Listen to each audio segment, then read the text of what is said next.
నమస్తే, తెలుగు రాజ్యంకి స్వాగతం. నేను మీ సంధ్య.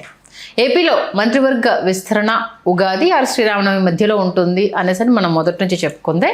ఇదే అంశానికి సంబంధించి మాజీ మంత్రి ఎమ్మెల్యే గంటా శ్రీనివాసరావు గారిని మీడియా మిత్రులు ప్రశ్నించగా మార్పులు చేర్పులు అయితే ఉన్నాయి. దానికి సంబంధించి అయితే చర్చలు నడుస్తున్నాయి. సముచిత స్థానాలు గౌరవాలు దక్కబోతున్నాయి అనేసి అంటే మరి మీకు ఇస్తారా లేదా అన్న విషయానికి సంబంధించి అది చంద్రబాబు నాయుడు గారు తీసుకుంటారు. మంత్రి పదవులు నాకేం కొత్త కాదు అంటూ కూడా ఒక కాకరేపే కామెంట్ అయితే చేయడం జరిగింది.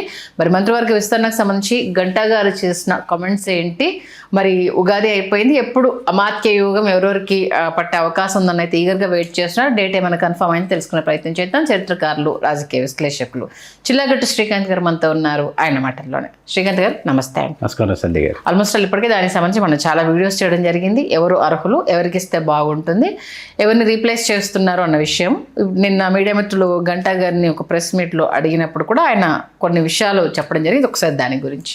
గంటా శ్రీనివాసరావు గారి వ్యాఖ్యలు ఏమిటంటే, కీలకమైనటువంటి మంత్రి పదవుల్ని నేను ఎప్పుడో నిర్వహించేసిన మంత్రి పదవి నాకేం కొత్త కాదు. మంత్రి పదవి ఇస్తే చంద్రబాబు నాయుడు గారే ఫైనల్, ఆయన నిర్ణయమే అంతిమ నిర్ణయం అని చెప్పి తేల్చి చెప్పారు. ఒకవేళ ఇవ్వాలనుకుంటే ఎప్పుడు ఇస్తే బాగుంటుంది, లేకపోతే ఏమిస్తే బాగుంటుంది అనే విషయం నేను అప్పుడు మాట్లాడతాను.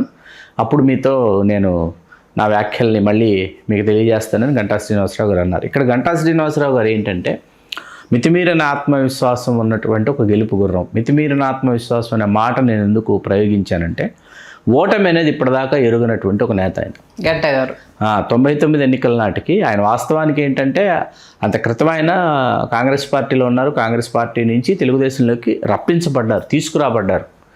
తీసుకొచ్చిన తర్వాత ఆయనకి అనకాపల్లి లోక్సభ నియోజకవర్గం ఏదైతే ఉందో, అంత క్రితం అప్పటి వరకు అనకాపల్లి లోక్సభ నియోజకవర్గం అంటే దాని గవర్నర్లు ప్రాతినిధ్యం వహిస్తుండేవాళ్ళు, అనకాపల్లి ఎమ్మెల్యే గవర్నర్లు ప్రాతినిధ్యం వహిస్తూ ఉండేవాళ్ళు.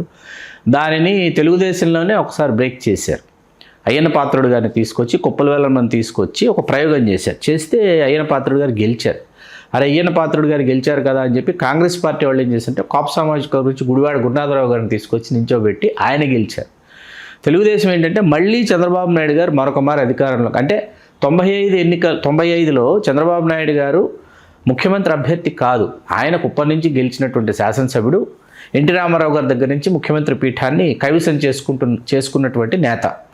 99 ఎన్నికలు అత్యంత ప్రతిష్టాత్మకమైనటువంటి ఎన్నికలు చంద్రబాబు నాయుడు గారికి. ఎందుకంటే ఆయన ముఖ్యమంత్రిగా ఆయన ఎన్నికలకి వెళ్ళినటువంటి వేళ ఆయన ఏంటంటే సరికొత్త సమీకరణలు చేసి, ఎక్కువ ప్రయోగాలు చేయకుండా తక్కువ ప్రయోగాలు, సరికొత్త సమీకరణలు చేసి ఖచ్చితంగా విజయం సాధించాలనుకునేటటువంటి సమయంలో అనకాపల్లిలో ఈ కాపు సామాజిక వర్గానికి సంబంధించి గంటా శ్రీనివాసరావు గారిని తీసుకొచ్చి వారికి మొట్టమొదటిసారి అవకాశం ఇచ్చి వారు గెలుపొంది వారు లోక్సభలోకి అడుగు పెట్టడం జరిగింది. నాటి నుంచి నేటి వరకు ఓటమి అంటే ఏమిటో తెలియనటువంటి నేత గంటా శ్రీనివాసరావు గారు. 2004 ఎన్నికల నాటి గంటా శ్రీనివాసరావు గారి స్టైల్ ఆఫ్ ఫంక్షనింగ్ ఎట్లా ఉంటుందంటే, ఈ సామాజిక వర్గం మరీ ముఖ్యంగా ఉత్తరాంధ్రలో ఉన్నటువంటి కాపు సామాజిక వర్గం ఒక బర్నింగ్ ఉంటుందండి. ఏది మావాడు కావాలి, మావాడు రావాలి, మావాడైతే బాగుంటుంది, ఈ కైండ్ ఆఫ్ వాయిస్ ఎక్కడ బలంగా వినిపిస్తుంది అనేది ఆయన ఒక నివేదికలు తెప్పించుకుంటారు. వాటి మీద విపరీతమైనటువంటి ఒక అధ్యయనం చేస్తారు. చేసిన తర్వాత ఆయన 2004 ఎన్నికల నాటికి చంద్రబాబు నాయుడు గారిని నాకు చోడవరం ఎమ్మెల్యే కావాలని అడిగారు. చోడవరం ఎప్పుడు తెలుగుదేశం క్షత్రియులకు కేటాయిస్తుంది. అట్లాంటిది గంటా గారి కోసం వాళ్ళ సంప్రదాయాన్ని వాళ్ళు పక్కన పెట్టి గంటా శ్రీనివాసరావు గారికి అవకాశం ఇచ్చింది. ఆయన 2004 ఎన్నికల్లో తెలుగుదేశం పార్టీ, అంత కాంగ్రెస్ ప్రభంజనంలో తెలుగుదేశం పార్టీ అభ్యర్థిగా గెలిచారు. 2009 ఎన్నికల నాటికి ఉత్తరాంధ్రలో మరీ ముఖ్యంగా విశాఖపట్నంలో ఏంటంటే గాలి ఎటువైపు వీస్తోంది, ప్రజారాజ్యం ఇంకా పెట్ల పార్టీ ప్రకటించలో ప్రజారాజ్యం వైపు వీస్తోంది గాలి. వీస్తోందన్న వెంటనే ఏంటంటే ప్రజారాజ్యంలోకి ఎలా రావాలి, ఏకాఏకిన ప్రజారాజ్యంలోకి వచ్చి అసలు అన్కండిషనల్గా అనమాట. అనకాపల్లి అంటే అప్పటికి అనకాపల్లిలో ఫైర్ ఉంది, అనకాపల్లి కాపుకి ఇవ్వాలి, అనకాపల్లిలో కాపులు పోటీ చేసి గెలిస్తే అనేటటువంటి వాతావరణం అనకాపల్లిలో ఉంది.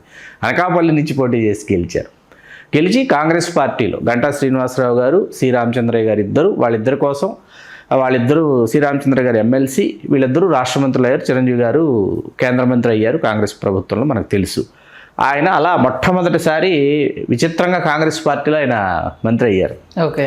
గంటా శ్రీనివాసరావు వెంటనే 14 ఎన్నికలకి తెలుగుదేశం పార్టీ అధికారంలోకి వచ్చేటటువంటి అవకాశాలు ఉన్నాయి కాబట్టి తెలుగుదేశం పార్టీలోకి. ఆయనతో పాటు ప్రజారాజ్యంలో గెలిచి కాంగ్రెస్లోకి వచ్చిన శాసనసభ్యులు అందరినీ కూడా తీసుకుని వచ్చి విశాఖలో వారు తెలుగుదేశంలో చేరి ఆయన భీమిలి నుంచి పోటీ చేశారు. సరే, భీమిలిలో గెలుపొందారు.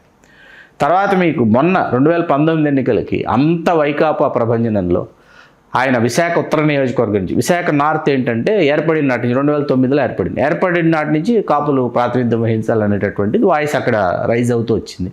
కాకపోతే అక్కడ క్షత్రియులు విష్ణుకుమార్ రాజు గారు వగైరా, అంతకు తానాల విజయ్ కుమార్ వెలమ వాళ్ళు అవుతూ వచ్చారు. కాపు అయితే బాగుంటుంది. 2019 కాపు గంటా శ్రీనివాసరావు.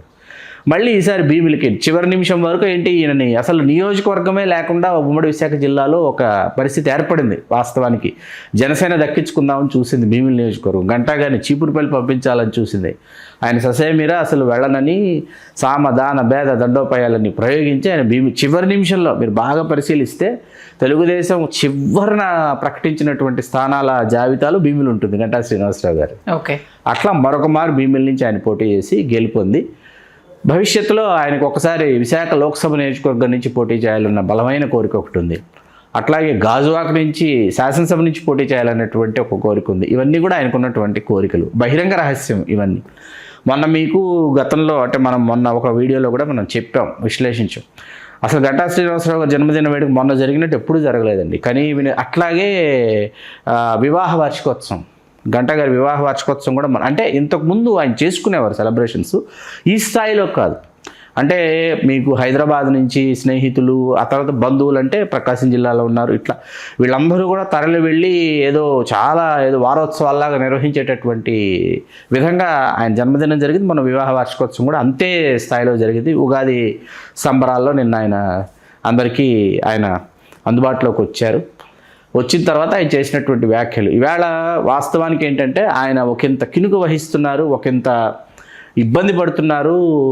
చంద్రబాబు నాయుడు గారి మంత్రివర్గంలో మంత్రి పదవిలో లేనందుకు అన్న ఆ విషయం తెలుసు మనకు. 2014లో మీకు ఆయన తెలుగుదేశం అధికారంలోకి వచ్చిన తర్వాత పూర్తి స్థాయిలో గంటా శ్రీనివాసరావు 5 సంవత్సరాలు రాష్ట్ర మంత్రిగా చేశారు. కాబట్టి ఏంటంటే ఒకంత అవమానానికి, అసహనానికి ఆయన గురవుతున్నారు. ఎందుకంటే ఒక వయసుకు వచ్చిన తర్వాత ఏంటంటే మరొక మారు మంత్రి పదవి లభిస్తే మరొక మారు పూర్తి స్థాయిలో మంత్రిగా ఉందామని అనుకోవడంలో ఒక సీనియర్, అందున ఓటమి ఎరుగని నేత అనుకోవడంలో తప్పు కాదు.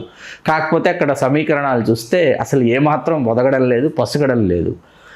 టీం లోకేష్లో భాగంగా కొంతమందిని లోకేష్ గారే, గోరంట్ల బుచ్చయ్య చౌదరి గారు కావచ్చు, నిమ్మకాయల చంద్రాజప్ప గారు కావచ్చు, గంటా శ్రీనివాసరావు గారు కావచ్చు, కిమిడి కళా వెంకటరావు గారు కావచ్చు, వీళ్ళందరినీ కూడా లోకేష్ గారు పక్కన పెట్టినటువంటి నేపథ్యంలో ఒక సరికొత్త సైన్యాన్ని తయారు చేసుకుని ముందే ముఖ్యమంత్రి అయినా, లేకపోతే 2029 ఎన్నికల నాటికి ముఖ్యమంత్రి అభ్యర్థిగా నారా లోకేష్ గారు ప్రకటించబడి ఎన్నికలకు వెళ్ళిన ఒక సైన్యంతో, తన సైన్యంతో సుశిక్షితులైనటువంటి ఒక నాయకుడు ఎట్లా వెళతాడో ఆ విధంగా తనను తాను తీర్చిదిద్దుకుని లోకేష్ గారు వెళ్తున్నటువంటి నేపథ్యంలో ఇప్పుడు అక్కడ నిజంగా మంత్రి పదవి అనేది చాలా ఆసక్తికరమైన, ఉమ్మడి విశాఖ జిల్లాకు సంబంధించి చాలా ఆసక్తికరమైనటువంటి అంశం.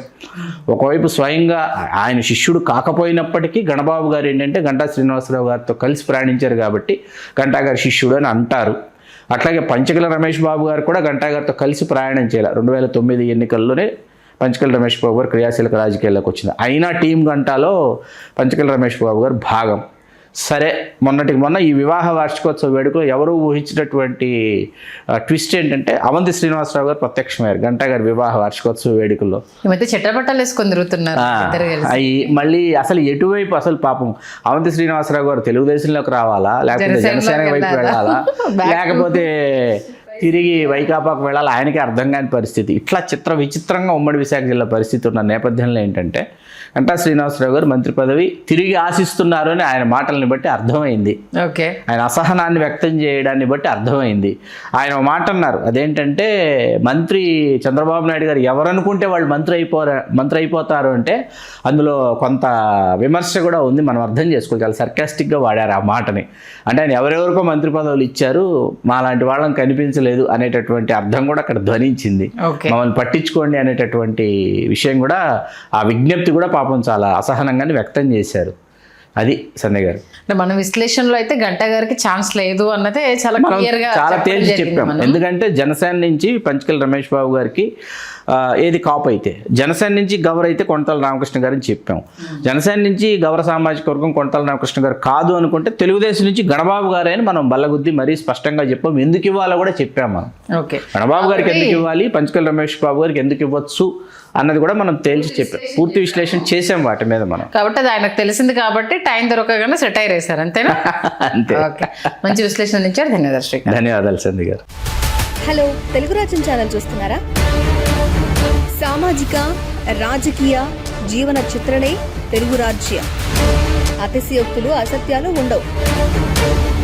రాజకీయ కోణం కాదు, ప్రజా కోణమే కొలబద్ద. తెలుగు రాజ్యం వీక్షణ మీ ఉత్తమ అభిరుచికి నిదర్శనం.